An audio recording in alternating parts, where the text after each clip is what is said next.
in the field of time management and time management and self-regulation are recommended to reduce this negative outcomes. Descriptive correlation design is used to descriptive correlation design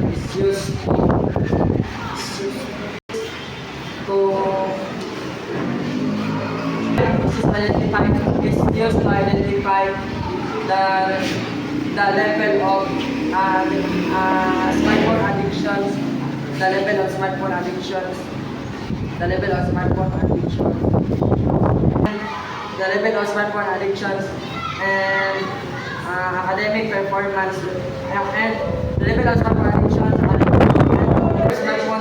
the level of smartphone addictions, the level of smartphone addiction.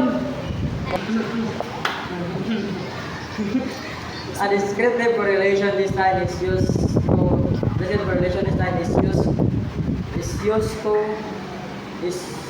to identify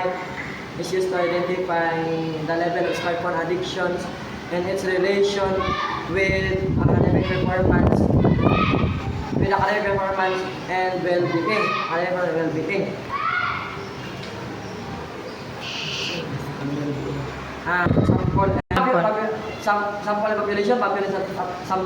Sample and population.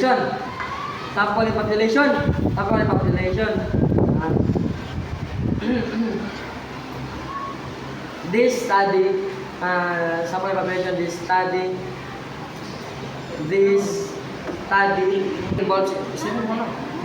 involves grade 10 students. This study involves grade 10 students. This study involves grade 10 students.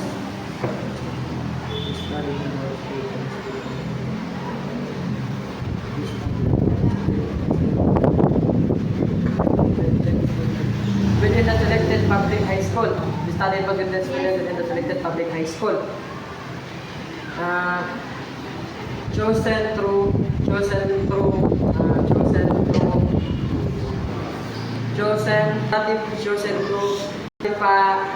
to stratified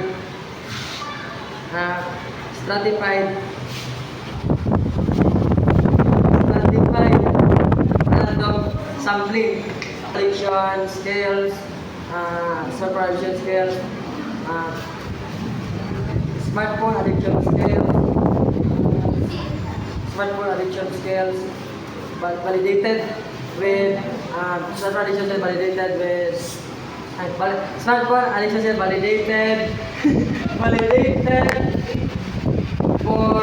validated for adolescent. Smartphone addiction validated for adolescent. Validated for adolescent use. Academic performance records, grades. Questionnaires, well-being questionnaires, assessing mental and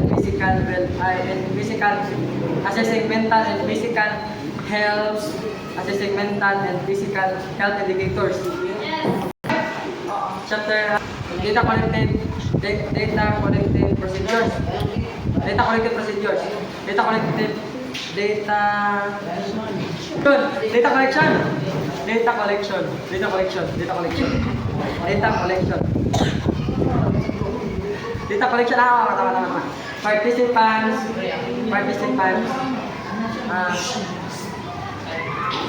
Participants will complete smartphone addictions. Will complete the smartphone addictions and well-being questionnaires. Will complete the smartphone addictions and well-being questionnaires. Will complete the academic records will be collected from will be collected from school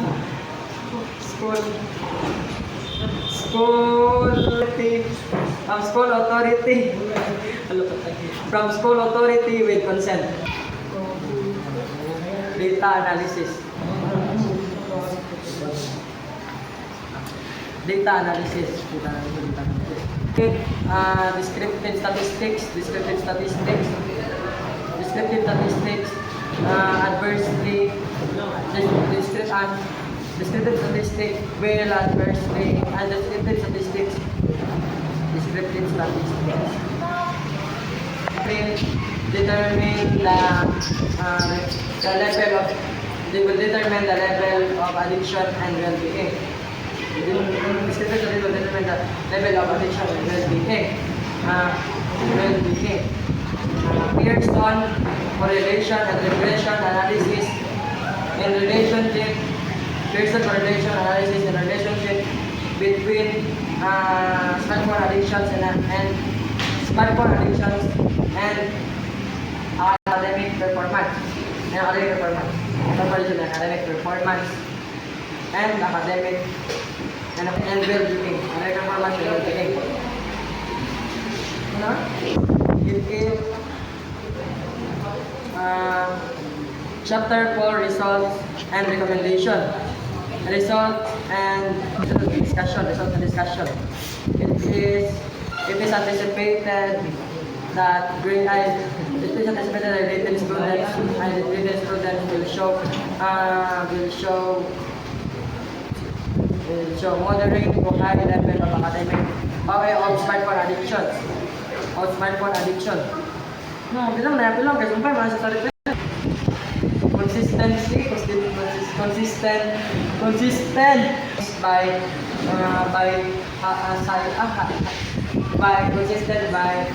findings by Saha and Lip and Samahan and how we credit 24. Other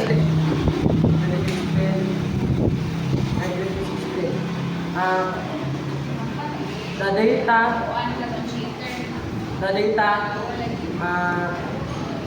data expected the data expected to reveal the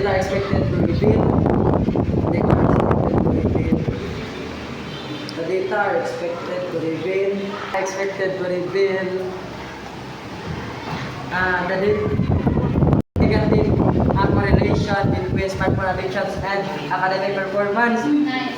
Smartphone addictions and academic performance. Academic performance mediated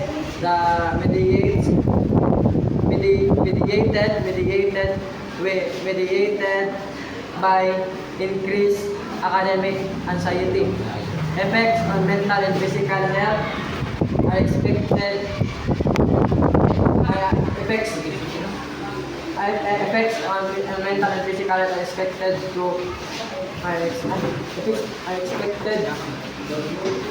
to align with literature, analyzing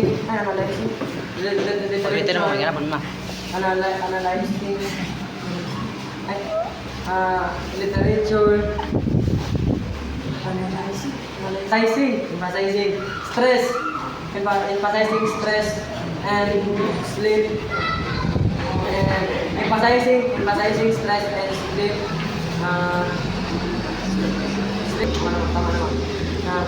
Student employs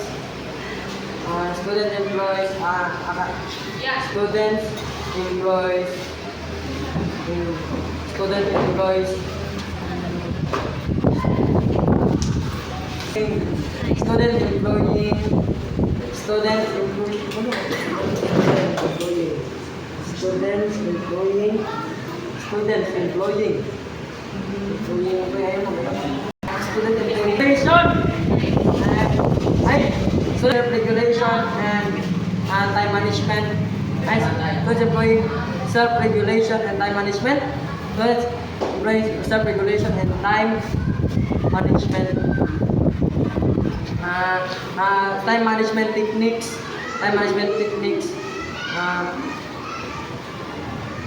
techniques, may time management techniques may use, may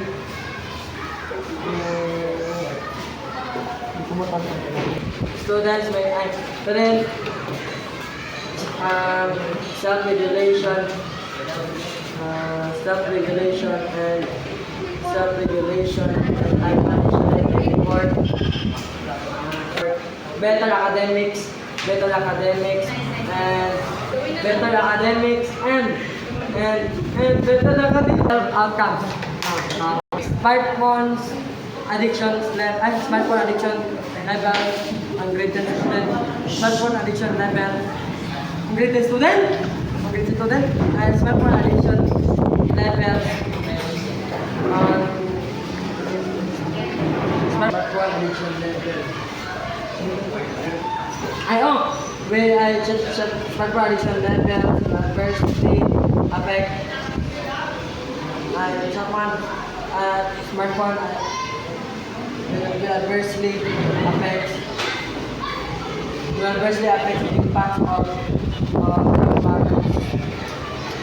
affect the impact of grade 10 students. Grade 10 students academic performances and well-being. It can lead to decreased concentration, academic anxiety, and emotional stress. The findings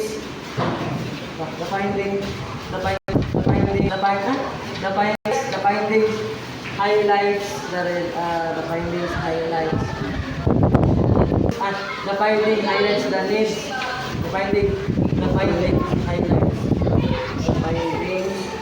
the needs for awareness, the needs for accessibility, and responsibilities, and responsible smartphone use management, responsible smartphone and responsible smartphone use and responsible smartphone use responsible smartphone. Students,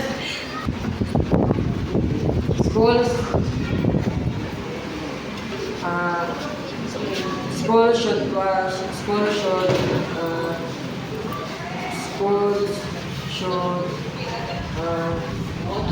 integrate digital. Schools should integrate digital literacy program, emphasizing balanced technology use. For second is teacher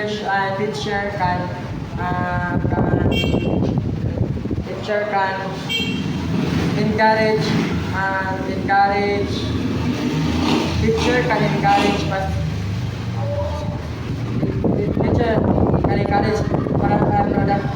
productivity apps. Teacher can encourage productivity apps and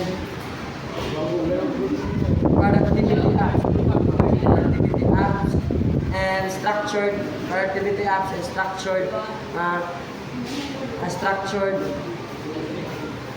phone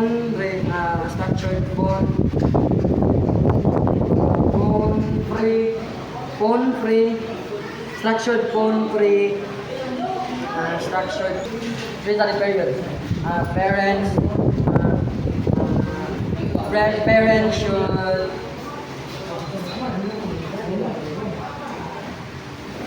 should monitor their children. Parents should monitor screen time. And parents should monitor screen time and promote healthy offline activities.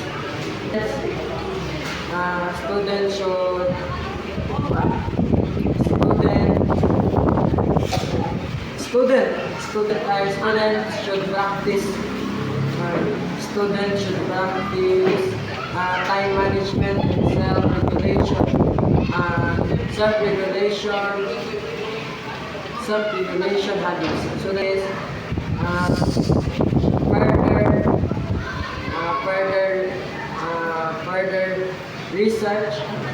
further research, should propose, further research should propose, further research should propose, should propose, further research should explore, effect, should explore the effect, should explore the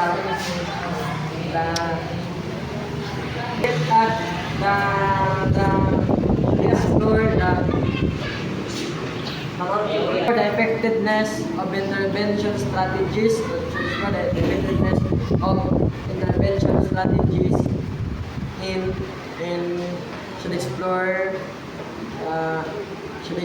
the intervention strategies in different educational text, different educational, different education.